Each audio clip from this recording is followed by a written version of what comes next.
Hello friends, welcome to happy life YouTube channel. ఈరోజు ఒక important topic discuss చేద్దాం. Obesity అంటే ఏంటో ఒకసారి తెలుసుకుందాం. అంటే ఫ్యాట్ అక్యుములేషన్ ఎక్సెస్గా ఉంటే లేదా అబ్నార్మల్గా ఉంటే అది ఒబేసిటీకి కాజ్ అవుతుంది. బిఎంఐ అంటారు కదా, బాడీ మాస్ ఇండెక్స్, అది 25 కన్నా ఎక్కువగా ఉంటే ఓవర్ వెయిట్ అంటారు. If it is exceeding 30 then it comes under obesity. మనం మామూలుగా ప్రాబ్లమ్స్ ఏంటి, హెల్త్ ప్రాబ్లమ్స్, హెల్త్ హజార్డ్స్ అనుకుంటే కరోనా చాలా డేంజర్ అనుకుంటాం, క్యాన్సర్ డేంజర్ అనుకుంటాం, ఇలా కొన్ని అనుకుంటూ ఉంటాం. కానీ ఒబేసిటీ అంటే ఇక్కడ పక్కన పెట్టేస్తాం. అది జస్ట్ ఒక ఫిజికల్ అపియరెన్స్ ఆస్పెక్టే కదా, అంత ఇష్యూ కాదేమో అనుకుంటుంటాం.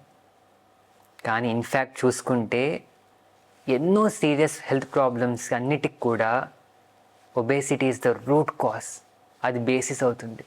దానివల్లే ఎన్నో ఇబ్బందికరమైన డిసీజెస్ వస్తున్నాయి, like heart attacks, type 2 diabetes, high blood pressure, ఇలా ఎన్నో. మార్నింగ్ నిద్ర లేచినప్పటి నుండి నైట్ పడుకునేంత వరకు కూడా ఎన్నో విషయాలు ఎఫెక్ట్ అవుతూనే ఉంటాం బికాస్ ఆఫ్ ఒబేసిటీ. కాళ్ళ నొప్పులు వస్తూ ఉంటాయి, ఆయాసం వస్తుంటుంది, ఎన్నో. కొంతమంది హెరిడిటరీ రీజన్స్ వల్ల ప్రోన్ అయి ఉంటారు. కానీ చాలామందికి ఒబేసిటీ రావడం కారణం లైఫ్ స్టైల్ ఇష్యూసే. అంటే ఏం ఫుడ్ తీసుకుంటున్నారు, ఎలా తీసుకుంటున్నారు, దాన్ని బట్టే చాలామంది ఎఫెక్ట్ అవుతున్నారు. జంక్ ఫుడ్ తీసుకోవడం కానీ, లేదా మామూలు ఫుడ్ తీసుకున్న ఒక పద్ధతి లేకుండా అన్సిస్టమేటిక్గా తీసుకోవడం వల్ల కూడా ఎంతోమంది ఎఫెక్ట్ అవుతున్నారు. ఇంకో main reason sedentary life style, minimum physical activity కూడా లేకపోవడం. వీటి వల్ల ఓవరాల్గా కూడా ఎంతో బాడీ ఎఫెక్ట్ అయిపోతుంది, ఒబేసిటీకి కారణం అవుతుంది.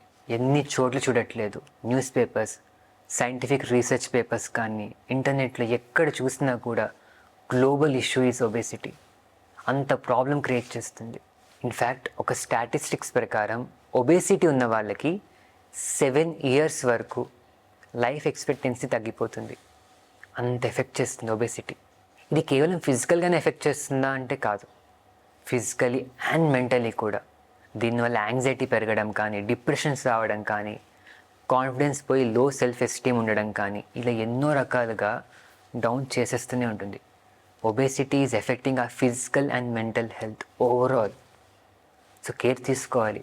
మనం కొంత వెయిట్ తక్కువన్నా పర్వాలేదు, కానీ కొంత ఎక్కువన్నా కూడా ఫ్యూచర్లో మనకి ఇబ్బంది క్రియేట్ చేస్తుంది.